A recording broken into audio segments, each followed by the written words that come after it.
So let's talk about this $300 billion student loan debt forgiveness program that Biden in his infinite wisdom rolled out yesterday. You know, the most popular president of our lifetime. He got more votes than Obama, George Washington, and Thomas Jefferson combined. And I have an article here at Fox News I want to share with you. This is by Brooke Singman. This came out yesterday when this all went down. It says here, Biden announces student loan handout as national debt soars. And he's going to cancel up to $20,000 in student loan debt for certain Pell Grant recipients. But there's a catch. There's a catch, ladies and gentlemen.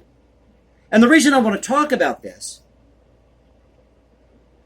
is because this is a big part of American culture. Two things we love to do as Americans is spend money and rack up debt.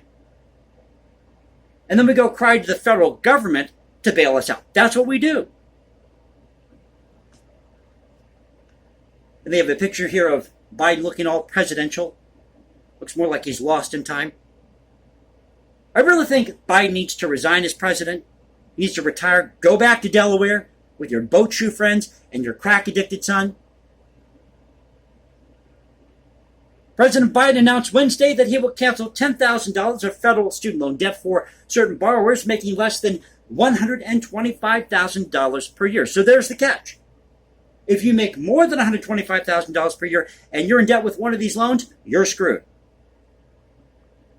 And he's going to cancel up to $20,000 for Pell Grant recipients, even though most of these Pell Grants you really don't have to pay back. You might have to do some type of community service. And he's going to extend the pause on federal student loan payments through the end of the year.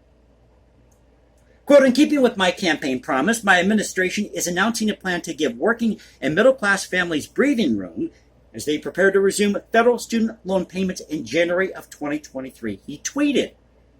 And Biden gave remarks about this plan yesterday. $300 billion. Thank you, the American taxpayer. Now, the nation's federal student debt tops $1.6 trillion after ballooning for years, and more than 43 million Americans have federal student debt, with almost a third owing less than $10,000 and more than half owing less than $20,000, according to the latest federal data. Here's a dirty little secret, folks.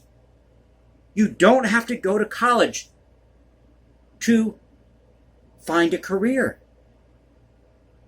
Now, if you're going into medicine, maybe biology, let's say you're going to pursue some career in music, in the recording industry, then yeah, you might need to go and get yourself a degree. But you can also go to your local college, junior college. If you want to be a trucker, you can go to trucking school. There are ways to get around this instead of getting yourself $10,000 or $15,000, $20,000 in debt. And they've got another picture here of Biden waving at his constituents. Reminds me of that SNL skit, I want to be your president. Now, the national debt, according to the Treasury Department, currently sits at $30.7 trillion, as I mentioned. And Biden said his administration will forgive student loan debt up to $20,000 for borrowers who attended college on Pell Grants, $10,000 for borrowers who did not receive Pell Grants. Biden said the forgiveness, quote, only applies to those earning less than $125,000 a year. Biden also said that borrowers with undergraduate student loans are able to, quote, cap repayment at 5% of your monthly income. And I sat down and I figured this all out.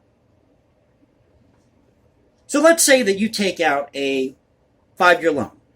Sometimes these are 7, possibly 8-year loans. I think 7's the max. But just for the sake of argument, for an example here, let's say it's a 5-year loan, $10,000. Now, the current federal interest rate is 4.99%. If you break that down, that comes out to $2,000 in payments a year over that 5-year period, or $166 a month. And you're looking at $99.80 per year in interest. So when you pay off that loan, you're going to end up paying $499 in interest, or the loan will cost you $10,499. But if the government had cut these federal interest rates in half, You would have only seen $58 a year in interest. And that loan would have only cost you $10,290. So you would have only paid $290 in interest. But this is the problem. The federal government spends money worse than a drunken sailor. And boy, do they know how to get themselves in debt. And if you look at this 5% cap on your income, let's say you make $1,000 a month. You're going to school, you're working part-time, and your monthly income from that part-time job is $1,000 a month. Well, 5% of that is $50. So you're paying a $50 monthly payment. But if you divide that out based on this $10,000 loan, you're paying $600 a year. And you may not pay this off for 16 years. So we're really not solving the problem here. We're just throwing money at a problem to try to solve it. Typical government 101. Getting back to the article, pandemic-era payment freezes were set to end on August 31st, but Biden on Wednesday also extended the payment pause, quote, one final time through December 31st, 2022. The Department of Education on Wednesday said the application for loan cancellation will become available, quote, no later than when the pause on federal student loan repayments terminates at the end of the year.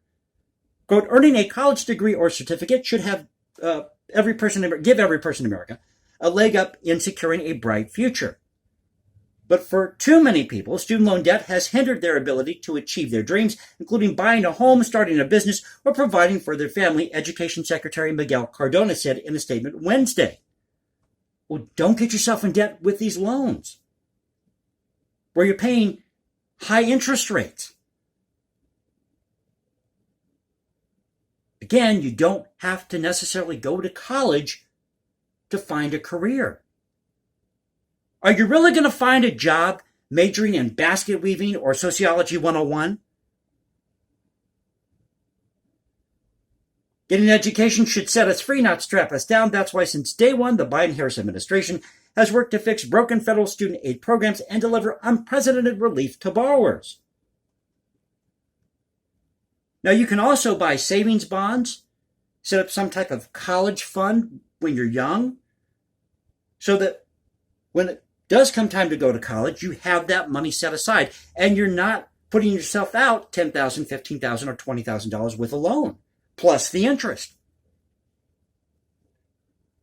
Cardona added that the Biden administration is, quote, delivering targeted relief that will help ensure borrowers are not placed in a worse position financially because of the pandemic and restore trust in a system that should be creating opportunity, not a debt trap. So you have to blame the pandemic. It's COVID-19's fault, you see.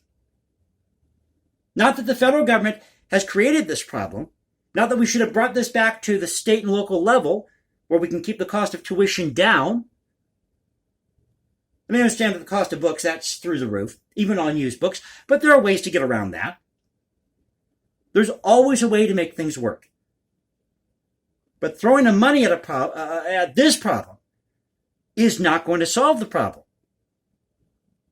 As for the income-driven repayment plan, the Education Department said the update will, quote, substantially reduce future monthly payments for lower and middle-income borrowers. The proposed rule would cut in half the amount borrowers have to pay each month on undergraduate loans from 10% to 5%. The rule would also have borrowers with both undergraduate and graduate loans paying a weighted average rate. That proposed rule would also forgive loan balances after 10 years of payments instead of the current 20 years under many income-driven repayment plans for borrowers with original loan balances of $12,000 or less.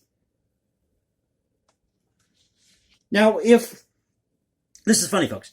If we got rid of all of these social programs, we're just going to start with this student debt relief program that's costing you $300 billion. And you know it's a bad program when you've got the NCAAP coming out against it, saying that it's going to hurt minorities. But if we cut this program, this $300 billion student loan debt relief program, and just gave every American $1 million, we have 329.5 million people living in this country, according to the latest census. So you got rid of this student debt relief program, all these social programs, welfare, Medicaid, Medicare,